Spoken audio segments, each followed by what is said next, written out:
Hello. तो circle continue करते हैं। नेक्स्ट टॉपिक है angle between angle of intersection of to circles, यानी दो सर्कल्स के बीच का एंगल। अब दो सर्कल के बीच का एंगल कैसे? लाइन के बीच का एंगल होता है। तो जैसे ये लाइन है, ये लाइन है, तो इन दोनों के बीच में एंगल होगा, तो दोनों के बीच में एंगल थीटा होगा।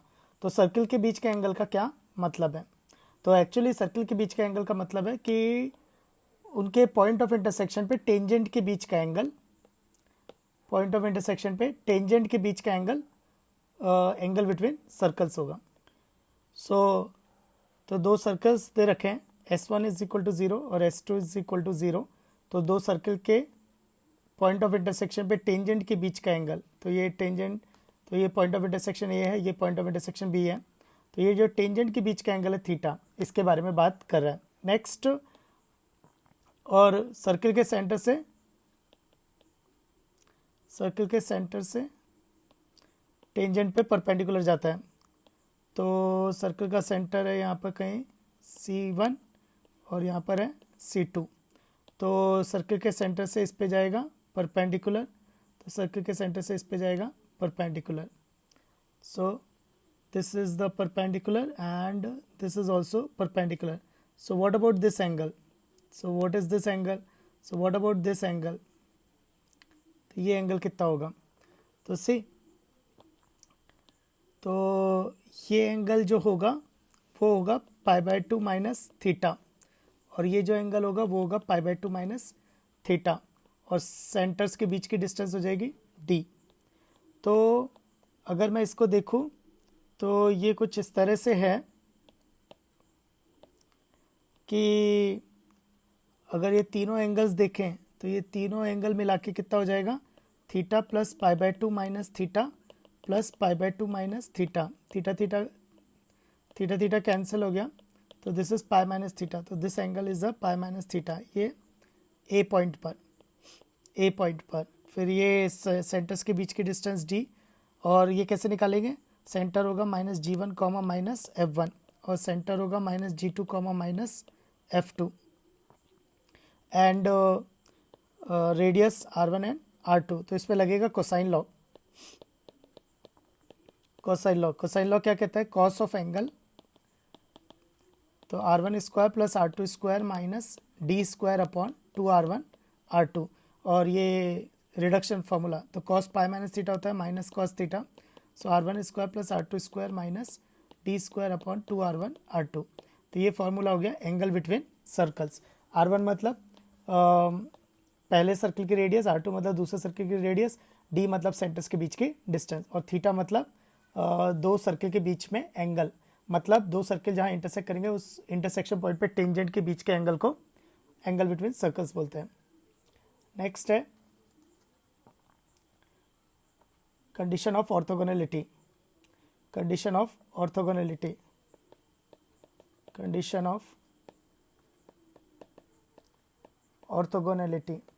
ऑर्थोगोनैलिटी, ऑर्थोगोनल मतलब होता है परपेंडिकुलर। तो यानी ये परपेंडिकुलर कब होगा? तो मतलब ये परपेंडिकुलर पूरा एंगल, तो यानी ये जो पूरा होगा ये परपेंडिकुलर होगा। तो angle between circle is a 90 degree, इसका ये मतलब है। तो उस केस में क्या होगा? दोनों की टेंजेंट सर्कल के सेंटर से पास हो रही होगी, तो दोनों की टेंजेंट सर्कल के सेंटर से पास हो रही होगी। तो कंडीशन ऑफ ऑर्थोगोनैलिटी के केस में जो टेंजेंट होगी, तो सर्कल 2 की टेंजेंट सर्कल के सेंटर 1 से पास हो रही होगी, और सर्कल 1 की टेंजेंट सेंटर 2 से पास हो रही होगी। तो ये 90 डिग्री पे होगा। तो इस समय क्या होगा? तो थीटा विल बी 90 डिग्री, और कॉस 90 डिग्री कितना होता है? 0। तो ये आ जाएगा Pythagoras theorem, R1 square plus R2 square is equal to D square.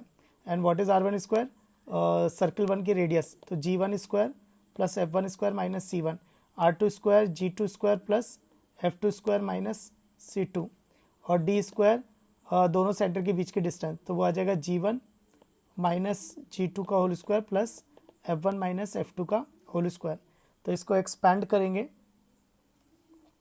इसको एक्सपैंड करेंगे, तो G1 square plus F1 square minus C1 plus G2 square plus F2 square minus C2 is equal to G1 square plus G2 square minus 2G1 G2 plus F1 square plus F2 square minus 2F1 F2।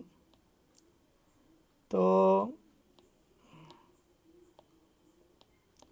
फिर G1 square cancel हो जाएगा, G2 square cancel, F1 square F2 square cancel, तो बचेगा क्या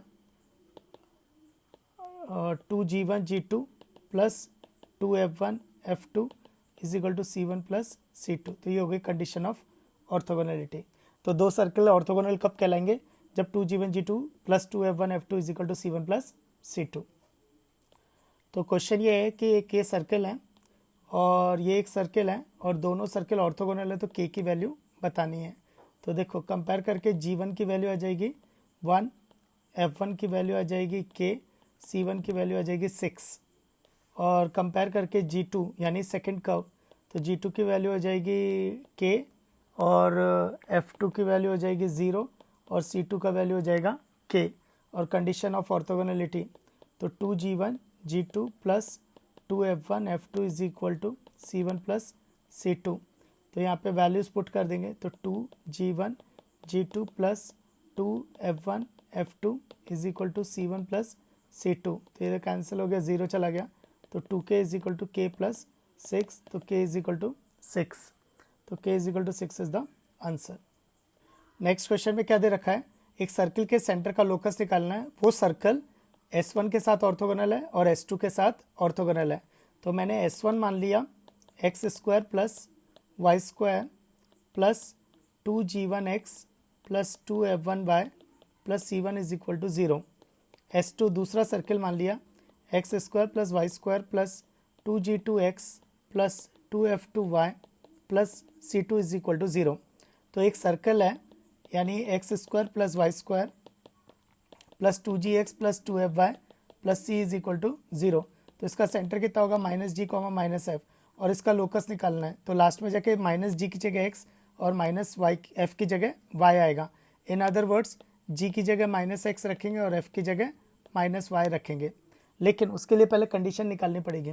तो circle S and S1 are orthogonal, S and S1 are orthogonal, S and S1 are orthogonal, तो इसका मतलब 2G1 G2 plus 2F1 F2 is equal to C1 plus C2। इसी तरह से S and S2 are orthogonal, S and S2 are orthogonal, तो 2G G2 plus 2F F2 is equal to C plus C2। ये first equation, ये second equation. तो first and second को subtract किया, तो सब्ट्रैक्ट किया तो 2G common G1 minus G2, फिर 2F common F1 minus F2 is equal to C1 minus C2।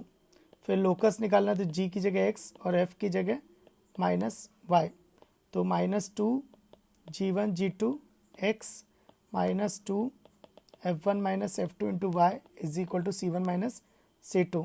इसको तमीज़ से लिखा तो 2G1 minus G2 into x plus 2F1 minus F2 into y plus C1 minus C2 is equal to 0। तो ये आ जाएगा S1 minus S2 is equal to 0। तो इससे क्या पता चला, वो सर्कल का सेंटर कोई और नहीं, वो रेडिकल एक्सिस ही है।